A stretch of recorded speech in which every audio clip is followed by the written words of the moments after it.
যদি কোনো ব্যক্তি তিনটি ক্ষেত্রের কোনো একটি ক্ষেত্রে আল্লাহকে এক বলে বিশ্বাস না করে, সে ব্যক্তি মুসলিম থাকবে না। দ্বিতীয়বার যে ধমক দিয়েছিলেন, দ্বিতীয় ধমকে বাড়িতে যে 6টা মেয়ে আছে, ওই 6টি মেয়েও ছেলে হয়ে গেছে। বাবা, আরেকবার যদি ধমক দিতেন, পৃথিবীতে আর কোনো মেয়ে থাকতো না, সবাই ছেলে হয়ে যেত। আমাদের দেশের বহু সংখ্যক মুসলিম যারা নিজেদেরকে সুন্নি পরিচয় দেয়, তারা বলে যে বিশ্ব পরিচালনার দায়িত্ব আল্লাহ তাআলা বিভিন্ন গাউস, কুতুব, আকতাবদেরকে দিয়েছে, তারা এই বিশ্ব পরিচালনা করছে। মক্কা থেকে মদিনায় জমজম কূপের লাইন গেল না, আর শাহজালালের মাজারে, সেই গাঞ্জাখোরের মাজারে সেই জমজম কূপের লাইন গেল। এটা কি আমাদের বোধগম্য মানুষ, বিবেকবান মানুষ কখনো বিশ্বাস করতে পারে? শিরিক থেকে নিজেকে দূরে রাখতে হবে। যারা শিরিক করছে তাদের থেকেও নিজেকে দূরে রাখতে হবে। আপনার যদি আকীদা ঠিক না থাকে, আপনার যদি আমল ঠিক না থাকে, তাহলে আপনি মারা গেলে কাবার নিচে যদি আপনাকে ঢুকাইয়া দেওয়া হয়, কোনোই লাভ হবে না। জমজমের পানি তো দূরেরই কথা। আহলে হাদিস আন্দোলন বাংলাদেশ, আসুন পবিত্র কুরআন ও সহিহ হাদিসের আলোকে জীবন গড়ি। আসসালামু আলাইকুম ওয়া রাহমাতুল্লাহি ওয়া বারাকাতুহু। ইন্নাল হামদালিল্লাহ নাহমাদুহু ওয়া নাস্তাঈনুহু ওয়া নাস্তাগফিরুহু ওয়া নাউযু বিল্লাহি মিন শুরুরি আনফুসিনা ওয়া মিন সাইয়্যাতি আ'মালিনা।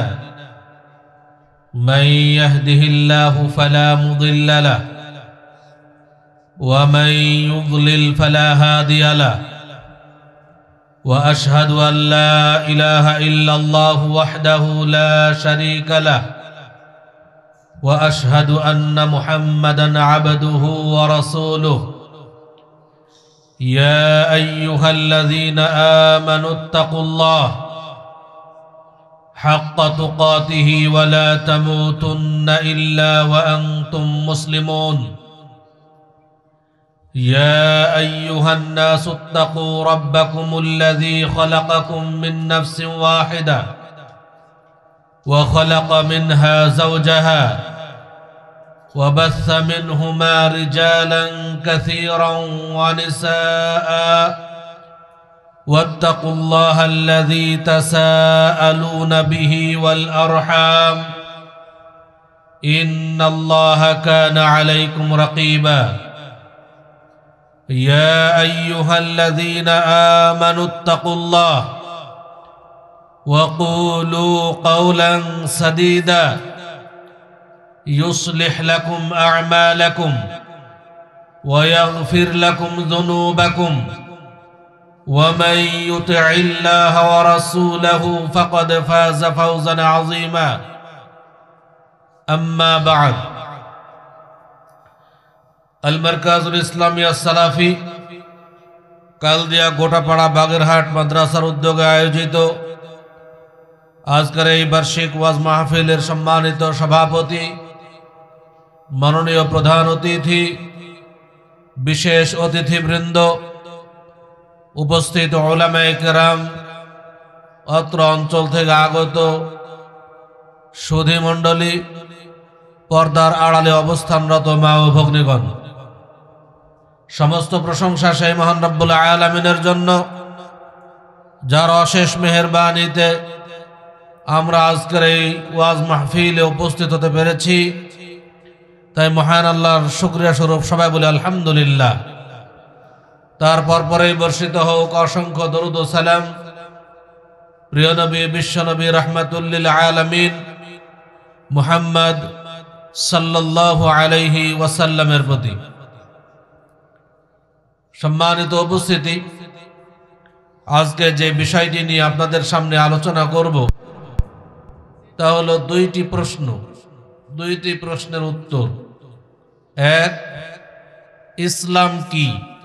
দুই, ইসলাম কিভাবে মানব? এই দুইটি প্রশ্নের উত্তর দিয়েই সংক্ষিপ্তভাবে আলোচনা শেষ করব। ওয়া মা তাওফীকি ইল্লা বিল্লাহ আলাইহি তাওয়াক্কালতু ওয়া ইলাইহি উনীব। আমরা সবাই যারা এসেছি এখানে সবাই মুসলিম, তাই না? আচ্ছা বলেন তো, মুসলিম শব্দের অর্থ কি? আত্মসমর্পণকারী। আমরা কার কাছে আত্মসমর্পণ করেছি? আল্লাহর কাছে আত্মসমর্পণ করেছি। আল্লাহর কাছে আত্মসমর্পণ বলতে কি বোঝায়? আল্লাহর যাবতীয় আদেশ মেনে নিলাম, যাবতীয় নিষেধ বর্জন করলাম, এর নাম আত্মসমর্পণ করা। নিজ নিজ অন্তরকে প্রশ্ন করুন যে আমি মুসলিম, আমি আল্লাহর যাবতীয় আদেশ কি মানি? মানলে কয়টা মানি, কয়টা মানি না? আমি মুসলিম, আল্লাহ যা কিছু নিষেধ করেছেন আমি কি সেগুলো বর্জন করি? করলে কয়টা বর্জন করি আর কয়টা করি না? নিজ নিজ অন্তরকে প্রশ্ন করে নিজেই নিজের ঘাটতি নির্ণয় করে সেই ঘাটতি পূরণ করে প্রকৃত মুসলিম হয়ে দুনিয়াতে বেঁচে থাকার চেষ্টা করা উচিত।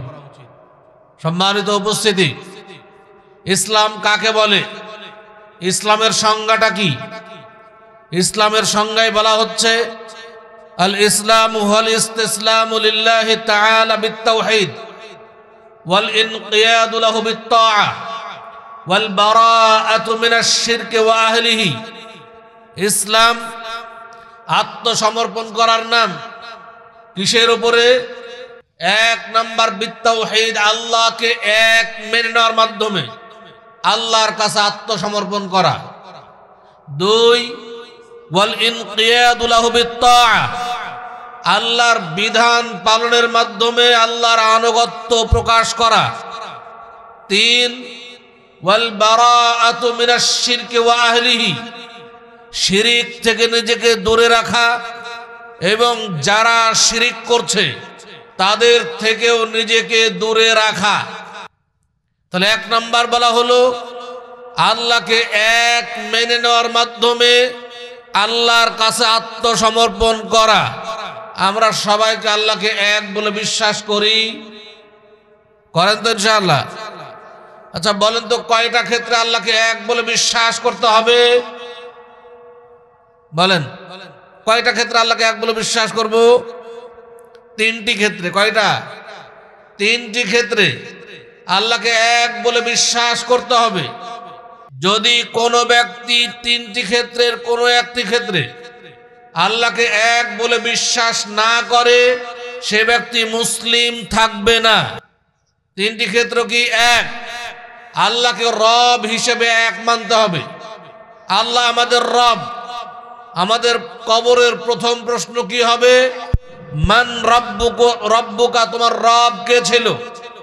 আমরা প্রতিনিয়ত সূরা ফাতিহার মধ্যে পাঠ করি আলহামদুলিল্লাহি রাব্বিল আলামিন। এই যে রব, এখন প্রশ্ন হলো রব কাকে বলে? কোন বিশ্বাসের নাম? আল্লাহকে রব হিসেবে এক বলে বিশ্বাস করা। যদি কেউ বলতে পারেন 200 টাকা পুরস্কার আমার পক্ষ থেকে।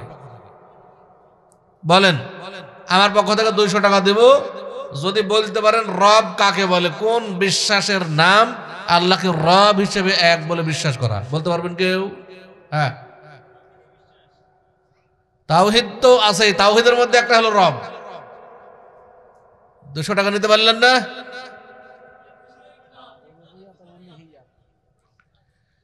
পারলেন না, আপনারা পুরস্কার পাইলেন না। রব হচ্ছে ইফরাদুল্লাহ তাআলা বিল খালক ওয়াল মিলক ওয়াত তাদবীর, সৃষ্টিকর্তা হিসেবে আল্লাহকে এক বলে বিশ্বাস করা, সব কিছুর মালিক হিসেবে আল্লাহকে এক বলে বিশ্বাস করা, সব কিছুর নিয়ন্ত্রক পরিচালক হিসেবে আল্লাহকে এক বলে বিশ্বাস করা। আল্লাহ সব কিছুর সৃষ্টিকর্তা, আল্লাহ সব কিছুর মালিক, আল্লাহ সব কিছু নিয়ন্ত্রণ পরিচালনা করছেন। এই ব্যাপারে আল্লাহকে এক বলে বিশ্বাস করার নাম আল্লাহকে রব হিসেবে এক বলে বিশ্বাস করা। বোঝা গেল? একমাত্র সৃষ্টিকর্তা কে? আল্লাহ। আচ্ছা, এই মাইক কে বানাইছে? মানুষ। এই টেবিলটা কে বানাইছে? মানুষ। এখন এই যে বললেন যে আল্লাহ সৃষ্টিকর্তা একমাত্র, তো মানুষও তো বানাইছে। আপনার কাছে পকেটে যে মোবাইল আছে, মোবাইলটা কে তৈরি করেছে?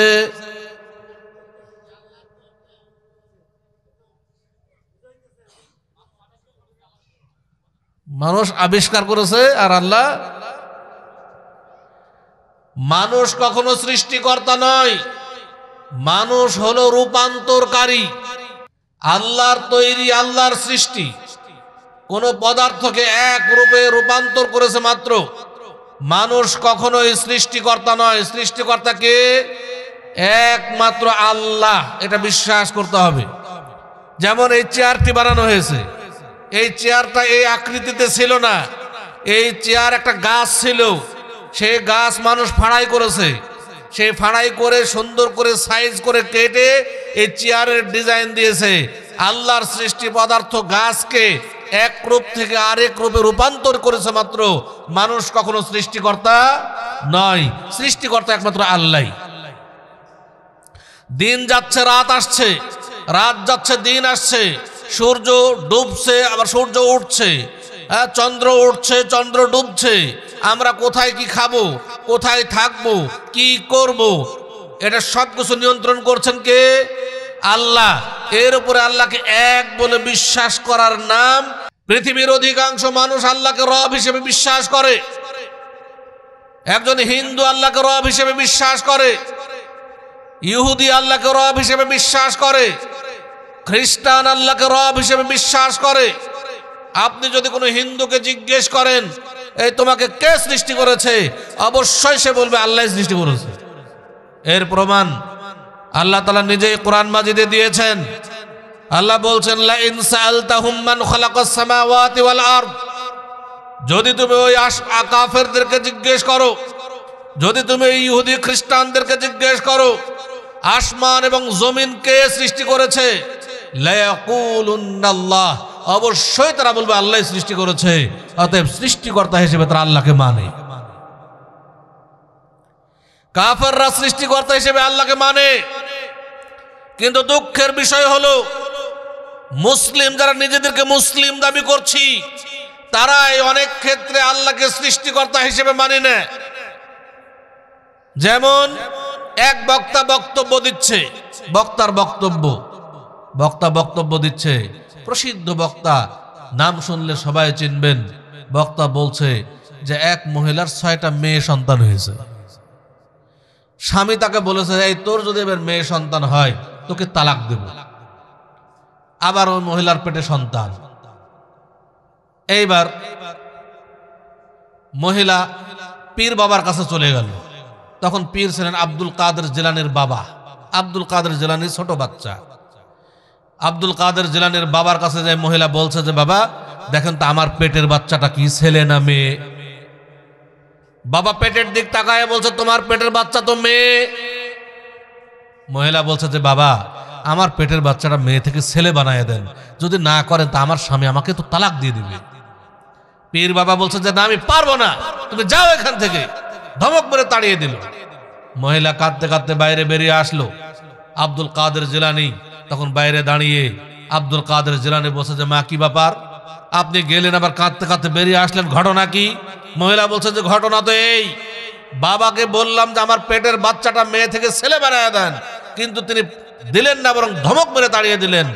আব্দুল কাদের জিলানী বলছে যে মা আবার আপনি যান, পীর যদি তার মুরিদের দুঃখ দূর করতে না পারে আর কে করবে, আপনি আবার যান বাবার কাছে। মহিলা আবার গেল, গিয়ে একই আবেদন করলো। পীর বাবা আবারও ধমক মেরে তাড়িয়ে দিল।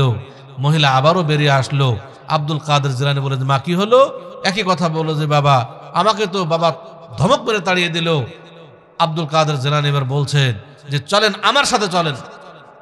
আব্দুল কাদের জিলানী তার বাবার কাছে নিয়ে গেল। বাবার কাছে নিয়ে গিয়ে বলল যে বাবা আপনি পীর হয়ে যদি তার মুরিদের, আপনার মুরিদের দুঃখ দূর করতে না পারেন আর কে করবে? আপনি এই মহিলাকে 2 বার ধমক দিয়েছিলেন। প্রথম ধমকে পেটের মেয়ে বাচ্চাটি ছেলে হয়ে গেছে। বাবা এবার তাকায় দেখছে সত্যি তো মেয়ে ছেলে হয়ে গেছে। দ্বিতীয়বার যে ধমক দিয়েছিলেন, দ্বিতীয় ধমকে বাড়িতে যে 6টা মেয়ে আছে ওই 6টি মেয়েও ছেলে হয়ে গেছে। বাবা আরেকবার যদি ধমক দিতেন পৃথিবীতে আর কোনো মেয়ে থাকতো না, সবাই ছেলে হয়ে যেত। নাউজুবিল্লাহ। আচ্ছা বলেন তো, ছেলে থেকে মেয়ে বানাবে, মেয়ে থেকে ছেলে বানাবে, এই সৃষ্টিকর্তা কে? আল্লাহ। এটা কাফেররা বিশ্বাস করে, অথচ এক বক্তা বক্তব্য দিল আর সবাই বলল সুবহানাল্লাহ, মানে বিশ্বাস করে নিল। কাফেররা বিশ্বাস করে আল্লাহকে রব হিসেবে, অথচ মুসলিমরা বিশ্বাস করতে পারলো না, আল্লাহকে রব হিসেবে বিশ্বাস করছে না। সম্মানিত উপস্থিতি, মুসলিমদের অবস্থা কত নিচে নেমে গেছে তা আপনার চিন্তা করুন। সব কিছুর নিয়ন্ত্রক পরিচালক আল্লাহ। আমাদের দেশের বহু সংখ্যক মুসলিম যারা নিজেদেরকে সুন্নি পরিচয় দেয়, তারা বলে যে বিশ্ব পরিচালনার দায়িত্ব আল্লাহ তাআলা বিভিন্ন গাউস কুতুব আকতাবদেরকে দিয়েছে, তারা এই বিশ্ব পরিচালনা করছে। আপনারা শুনেন নেই পটিয়ার হুজুরের কথা? পটিয়ার হুজুর জায়নামাজে দাঁড়িয়ে চলে গেল, জায়নামাজ তাকে নিয়ে চলে যাচ্ছে, তার খাদেম তার পিছনে পিছনে ছুটছে। দেখা গেল এক সময় যেতে যেতে আফ্রিকার জঙ্গলে ঢুকে গেল, তখন আর দেখা পেল না। এবার ওই খাদেম ঘুরে বেড়াচ্ছে, একজন বেরিয়ে এসে বলল যে কি ব্যাপার, তুমি এত দূর কিভাবে আসলে? বললো যে আমাদের পটিয়ার হুজুর, তিনি তো এইভাবে জায়নামাজে দাঁড়িয়ে এর মধ্যে ঢুকে গেলেন, তারপর তো আর দেখতে পাচ্ছি না। তখন তাকে বললো যায় রে, তুমি কেন এত দূর এসেছো? পটিয়ার হুজুর এসেছে এখানে দুনিয়া পরিচালনার জন্য, যেই আকতাবরা কুতুবরা এক জায়গায় জমা হয় সেই বৈঠক করতে এসেছে। এটাই হচ্ছে রিজওয়ানুস সালিহিন, দিওয়ানুস সালিহিন, এই বৈঠকখানা। আফ্রিকার জঙ্গল তো পশুদের জায়গা, আফ্রিকার জঙ্গলে তো মানুষ গেলে বাঘে খাবে, সে আফ্রিকার জঙ্গলে কেন যাবে? আর এই কথা বলছে। আর আমরা এতই নির্বোধ হয়েছি মানব জাতি যে সেটাকে বিশ্বাস করে নিয়ে বলছি সুবহানাল্লাহ, কতই কারামত কারামতে আউলিয়া, নাউজুবিল্লাহ। এই রুবুবিয়তে শিরক হচ্ছে আমাদের মধ্যে। পৃথিবীর অধিকাংশ কাফের আল্লাহকে রব হিসেবে বিশ্বাস করত। আবু জাহাল, আবু লাহাব সবাই আল্লাহকে রব হিসেবে মানত। কিন্তু 2 নাম্বার ক্ষেত্র, আল্লাহকে ইবাদতের ক্ষেত্রে এক মানতে হবে, এই ক্ষেত্রে কাফেররা আল্লাহকে মানেনি। একজন হিন্দু নিজ হাতে মূর্তি বানায়, নিজে তার পূজা করে, পূজা শেষ করার পরে ওই মূর্তিকে আবার নদীতে ডুবিয়ে শেষ করে দেয়। আপনি আমি যদি বলি যে ভাই তোমরা নিজ হাতে মূর্তি বানাইলে, আবার নিজে তার পূজা করে পূজা শেষ করার পর নদীতে ডুবিয়ে দিলে, ওই মূর্তি তো নিজেই নিজেকে রক্ষা করতে পারে না। ওই মূর্তিকে যদি আমি হাতুড়ি দিয়ে টুকরো টুকরো করে ভাঙ্গি তো নিজেকে রক্ষা করতে পারবে না। তো এমন অক্ষম মূর্তির কেন তোমরা ইবাদত করো? এই প্রশ্ন যদি আমি আপনি তাদেরকে করি, তখন তাদের উত্তর কি হবে? কি উত্তর দিবে? সেই উত্তরটি আল্লাহ কোরআনে বলে দিয়েছেন। আল্লাহ বলছেন এমন প্রশ্নের উত্তরে তারা বলবে মা না'বুদুহুম ইল্লা লিয়ুকাররিবুনা ইলাল্লাহি যুলফা, আমরা এদের ইবাদত এই জন্যই করি যে এরাই আমাদেরকে আল্লাহর নৈকট্য হাসিল করিয়ে দিবে, এরাই আল্লাহর সান্নিধ্য পাইয়ে দিবে, এরাই আমাদেরকে জান্নাত হাসিল করিয়ে দিবে। নাউজুবিল্লাহ। একজন হিন্দু জানে যে একটা মূর্তি অক্ষম, সেই মূর্তিকে হাতুড়ি দিয়ে ভেঙে টুকরো টুকরো করে নিজেকে রক্ষা করতে পারে না। এই অক্ষমতা জেনেও একজন হিন্দু এই মূর্তি পূজার মাধ্যমে আল্লাহকে পেতে চাচ্ছে। হিন্দুদের নিকটে মূর্তি মেন নয়, আল্লাহ হচ্ছে মেন। আল্লাহকে পাওয়ার জন্য তারা মূর্তি পূজা করে। মূর্তির অক্ষমতা জেনেও এই মূর্তির মাধ্যমে আল্লাহকে পেতে চায়। আমরা যাদের মুসলিম আছি, বহু সংখ্যক মুসলিম জানে, মুসলিম সবাই জানে যে একজন মানুষ যখন মারা যায়, সে যত বড়ই বুজুর্গানে দিন হোক না কেন, সে যত বড়ই দরবেশ হোক না কেন, সে যখন মারা যায় তখন যদি কেউ তাকে ছুরি দিয়ে চাকু দিয়ে টুকরো টুকরো করে কাটে, তাহলে সে নিজেকে রক্ষা করতে পারে না।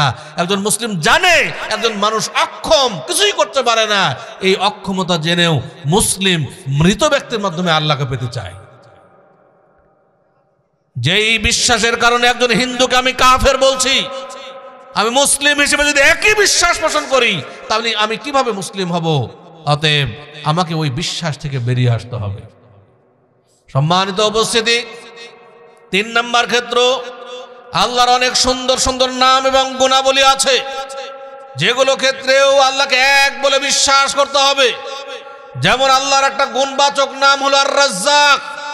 আল্লাহ হচ্ছেন রিজিক দাতা। রিজিক লাভের জন্য আল্লাহর কাছে কামনা করতে হবে। আপনার সন্তান হচ্ছে না, সন্তান একটা উত্তম রিজিক। সন্তান চাইবেন কার কাছে? আল্লাহর কাছে। কারণ আল্লাহ যদি সন্তান না দেন, কারো বাবার ক্ষমতা নাই সন্তান দেওয়া। সন্তান চাইতে হবে আল্লাহর কাছে। কিন্তু আমাদের দেশের বহু সংখ্যক মুসলিম যখন সন্তান হয় না চলে যায় বাবার কাছে মাজারে। এই তো আজকে আসতে লেগে দেখলাম বলছে যে আমাকে এখান থেকে বলা হলো যাতে মাজার গেটে নামবেন, মানে ওখানে মাজার আছে। মাজার গেট নাম হলো কেন? মানে ওখানে মাজার আছে। এই অত্র অঞ্চলের বহু সংখ্যক মানুষ ওই মাজারে গিয়ে সন্তান চাচ্ছে, অথচ সন্তান দেওয়ার মালিক কে? একমাত্র আল্লাহ। আল্লাহর একটা গুণবাচক নাম হলো আশ-শাফি। আল্লাহ হচ্ছেন শেফা দানকারী, আরোগ্য দানকারী। আমি আপনি যদি অসুস্থ হই, সুস্থতা কামনা কার কাছে করতে হবে? আল্লাহর কাছে। আল্লাহ যদি সুস্থ না করেন, কোনো বাবার ক্ষমতা নাই যে কাউকে সুস্থ করতে পারে। কিন্তু আমাদের দেশের বহু সংখ্যক মুসলিম যখন অসুস্থ হয় চলে যায় পানি বাবা, মাটি বাবা, বিড়ি বাবা, ক্যালকুলেটর বাবা, বহু বাবা আছে তাদের কাছে চলে যায়, মাটি বাবার কাছে যায়, সারাদিন শরীরে মাটি মাখি আর কিছু মাটি খায় আর মনে করি আমি সুস্থতা লাভ করব। বিড়ি বাবার কাছে যায়, সারাদিন বিড়ি টানছি আর মনে করছি আমি সুস্থতা লাভ করব।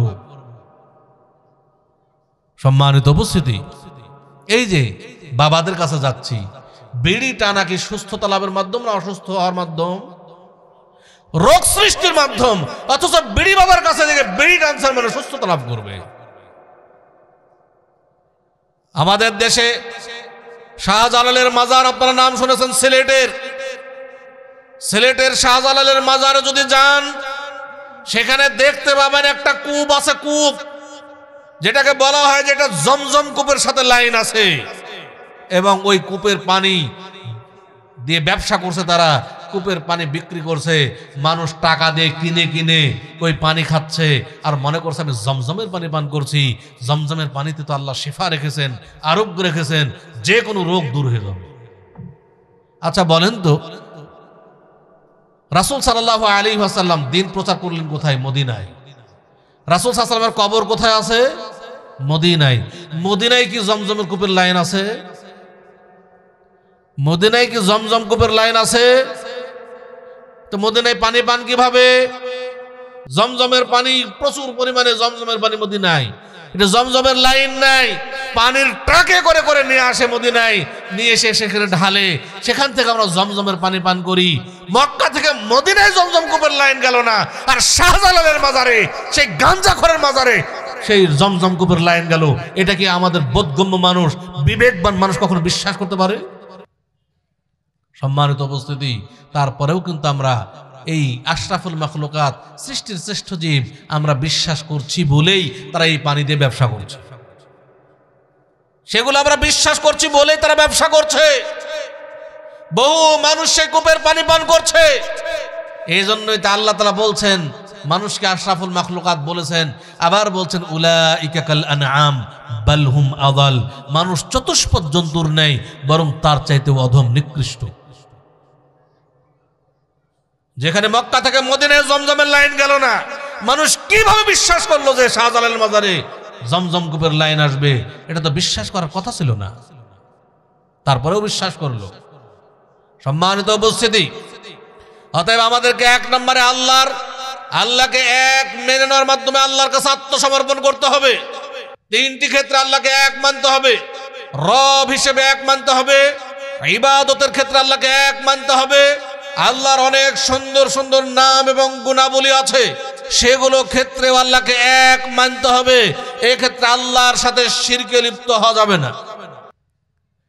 ইসলামের সংজ্ঞার 2 নম্বর পাঠ হলো, দ্বিতীয় পাঠ হলো ওয়াল ইনকিয়াদু লাহু বিত্তাআহ, আল্লাহর বিধান পালনের মাধ্যমে আল্লাহর আনুগত্য প্রকাশ করতে হবে। আমি মুসলিম সালাত আদায় করি না, আমি মুসলিম সিয়াম পালন করি না, আমি মুসলিম সম্পদশালী মানুষ যাকাত আদায় করি না, আমি মুসলিম সামর্থ্যবান মানুষ হজ করিনি, আমি মুসলিম জিনাকার, আমি মুসলিম সুদখোর, আমি মুসলিম ঘুষখোর, আমি মুসলিম বিভিন্ন পাপাচারে লিপ্ত, আমি মুসলিম দুর্নীতিবাজ, আমি মুসলিম আত্মসাৎকারী। আমি কোন প্রকৃতির মুসলিম? নিজেকে প্রশ্ন করি। মুসলিম তো হবে আনুগত্যশীল, আল্লাহ যা আদেশ করেছেন মানবে, যা নিষেধ করেছেন বর্জন করবে, এর নাম মুসলিম। মুসলিম নামকরণ করছে আর দুনিয়ার যত পাপ আছে সবই করছে, আল্লাহর ইবাদত সে কিছুই করে না, অথচ বলে যে আমি মুসলিম। সম্মানিত উপস্থিতি, শুধু মুসলিম নাম করলে জান্নাতে যাওয়া যাবে না। শুধু মুসলিম একটা নামকরণের বিষয় নয়, মুসলিম একটা আদর্শের নাম, মুসলিম একটা বৈশিষ্ট্যের নাম। যেই মুসলিমের মধ্যে রাসূলুল্লাহ সাল্লাল্লাহু আলাইহি ওয়াসাল্লামের আদর্শ থাকে না, যেই মুসলিমের মধ্যে রাসূলুল্লাহ সাল্লাল্লাহু আলাইহি ওয়াসাল্লামের বৈশিষ্ট্য থাকে না, যেই মুসলিমের মধ্যে রাসূল সাল্লাল্লাহু আলাইহি ওয়াসাল্লাম সাহাবায়ে কেরামের আকীদা থাকে না, যেই মুসলিমের মধ্যে রাসূল সাল্লাল্লাহু আলাইহি ওয়াসাল্লাম সাহাবায়ে কেরামের মানহাজ থাকে না, সেই মুসলিম নিজেকে যতই মুসলিম দাবি করুক না কেন, সে কখনোই প্রকৃত মুসলিম নয়। 3 নম্বর ওয়াল বারাআতু মিনাশ শিরকি ওয়া আহলিহি, শিরিক থেকে নিজেকে দূরে রাখতে হবে। যারা শিরিক করছে তাদের থেকেও নিজেকে দূরে রাখতে হবে, শিরিক থেকে দূরে থাকতে হবে। শিরিক কি জিনিস? শিরিক হলো অংশ স্থাপন করা।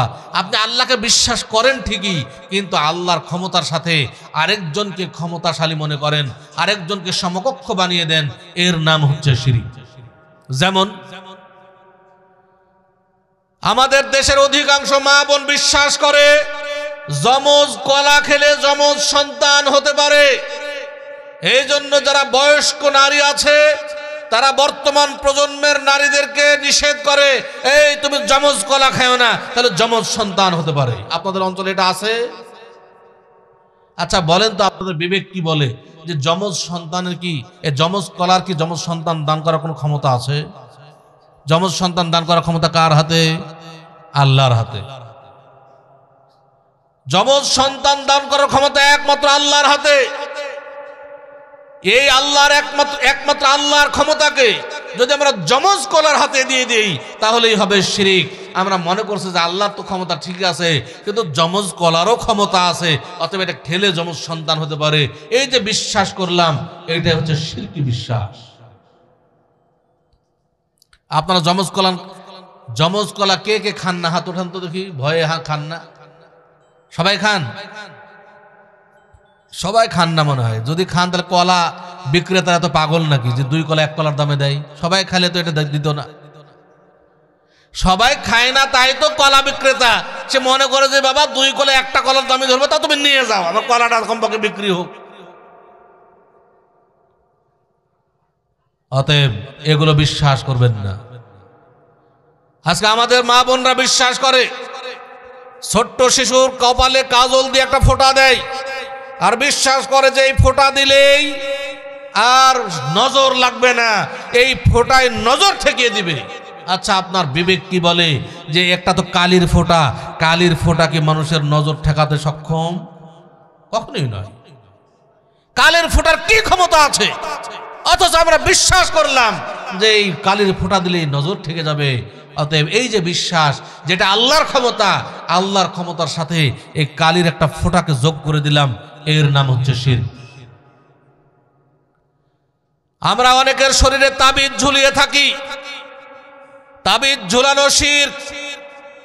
রাসূলুল্লাহ সাল্লাল্লাহু আলাইহি ওয়াসাল্লাম বলছেন, মান তাআল্লাকা তামিমাতান ফাকাদ আশরাকা, যে ব্যক্তি শরীরে তাবিজ ঝুলালো সে অবশ্যই শিরক করলো। একদা রাসূলুল্লাহ সাল্লাল্লাহু আলাইহি ওয়াসাল্লামের কাছে 10 জন ব্যক্তি আসলেন ইসলাম কবুল করার জন্য। রাসূলুল্লাহ সাল্লাল্লাহু আলাইহি ওয়াসাল্লাম ওই 10 জন ব্যক্তির মধ্যে 9 জনকে ইসলাম কবুল করালেন, বাইআত করালেন, আর একজনকে করালেন না।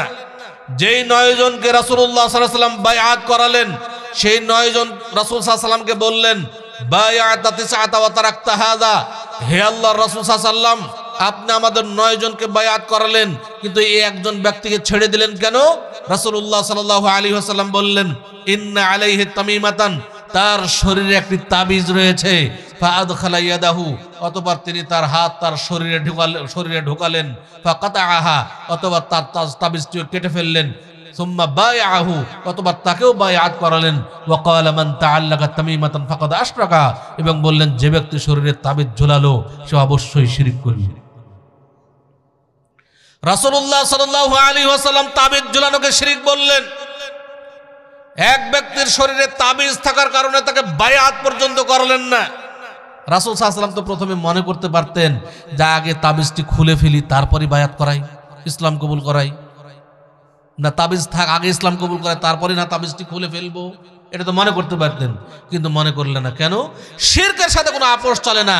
আগে শিরক ত্যাগ করো, তারপর তুমি ইসলাম কবুল করো। আগে তাবিজ কেটেছেন, তারপরে তাকে বায়আত করিয়েছেন। অথচ আমাদের দেশে এই তাবিজের ব্যবসা কারা করে? হুজুররাই করে। এই হুজুররা হচ্ছে তাবিজ ব্যবসায়ী। যেখানে টাকা আছে, যেখানে ইনকাম আছে, সেটা কোরআন হাদিসের যতই বিরুদ্ধে হোক না কেন, সেটা যত বড় শিরক হোক না কেন, সেটা যত বড় বিদআত হোক না কেন, এর বিরুদ্ধে হুজুররা কথা বলে না, কারণ তার মাধ্যমে সে ইনকাম করতে চায়। সম্মানিত উপস্থিতি, এই সমস্ত হুজুররা আল্লাহর কাছে যে কি জবাব দিবে সেটা আল্লাহ ভালো জানে। এদের জন্যই তো জাহান্নাম, এজন্যই তো আল্লাহ তাআলা জান্নাত উদ্বোধন করবেন আলেমদের দিয়ে, আবার জাহান্নাম উদ্বোধন করবেন আলেমদের দিয়ে। অতএব সাবধান থাকতে হবে।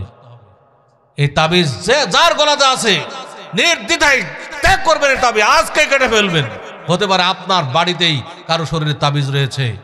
শুধু তাবিজ নয়, বিভিন্ন গাছের শিকড়, গাছের ছাল, যা কিছুই বেঁধে রাখা হোক না কেন, সেটা শিরকের অন্তর্ভুক্ত। রাসূলুল্লাহ সাল্লাল্লাহু আলাইহি ওয়াসাল্লাম বলছেন, মান তাআল্লাকা শাইআন উকিলা ইলাইহি, অসুস্থতা দূর করার জন্য শরীরে যা কিছুই ঝোলানো হোক না কেন, তাকে সেই জিনিসের কাছেই সুপর্দ করে দেওয়া হবে, অর্থাৎ তার উপর থেকে আল্লাহ তাআলার জিম্মাদারি উঠে যাবে। অতএব অসুস্থতা দূর করার জন্য শরীরে কোনো কিছু ঝোলানো যাবে না। আপনি গাছের ছাল পিষে খান, সমস্যা নাই। গাছের শেকড় পিষে খান, সমস্যা নাই। গাছের পাতা পিষে খান, সমস্যা নাই, কিন্তু শরীরে ঝুলিয়ে রাখবেন না, ঝুলানো নিষেধ। আমি বলছিলাম শিরক থেকে দূরে থাকতে হবে। কবর পাকা করা শিরক। আমাদের সমাজে বহু মানুষ আছে, কারো বাবা মা দাদা দাদি মারা গেলে পাকা করে রাখার চেষ্টা করি। কবর পাকা করার মাধ্যমে তার প্রতি সম্মান দেখায়, ভালোবাসা মহব্বত দেখায়, যে আমি তোমাকে অনেক মহব্বত করতাম, তোমার কবরটা সুন্দর করে পাকা করে রাখলাম। তার মহব্বত প্রকাশ করতে গিয়ে আপনি যে রাসূলের দুশমন হয়ে যাচ্ছেন, সেটা কি একবার লক্ষ্য করেছেন? হাদিসে এসেছে, নাহা রাসূলুল্লাহ সাল্লাল্লাহু আলাইহি ওয়াসাল্লাম আন ইউজাসসাসাল কবরু। রাসূলুল্লাহ সাল্লাল্লাহু আলাইহি ওয়াসাল্লাম নিষেধ করেছেন কবর পাকা করতে, ওয়া আন ইউবনা আলাইহি, কবরের উপরে সৌধ নির্মাণ করতে, ওয়া আন ইয়াকুদা আলাইহি, কবরের উপর বসতে রাসূল সাল্লাল্লাহু আলাইহি ওয়াসাল্লাম নিষেধ করেছেন। অতএব রাসূলুল্লাহ সাল্লাল্লাহু আলাইহি ওয়াসাল্লাম কবর পাকা করতে নিষেধ করলেন। আমি আপনি কেন কবর পাকা করছি? কবর পাকা করার কি ফায়দা রয়েছে? কোনোই ফায়দা নাই। আমাদের দেশে দেখা যায় কবর তো পাকা করছি, আবার কবরে বাতি জ্বালিয়ে, লাইট জ্বালিয়ে রাখছি। মনে করছে যে এই লাইট মনে হয় তার কাছে পৌঁছে, লাইটের আলোয় আলোকিত হয়ে যাচ্ছে। জি না, এত সহজ বিষয় নয়।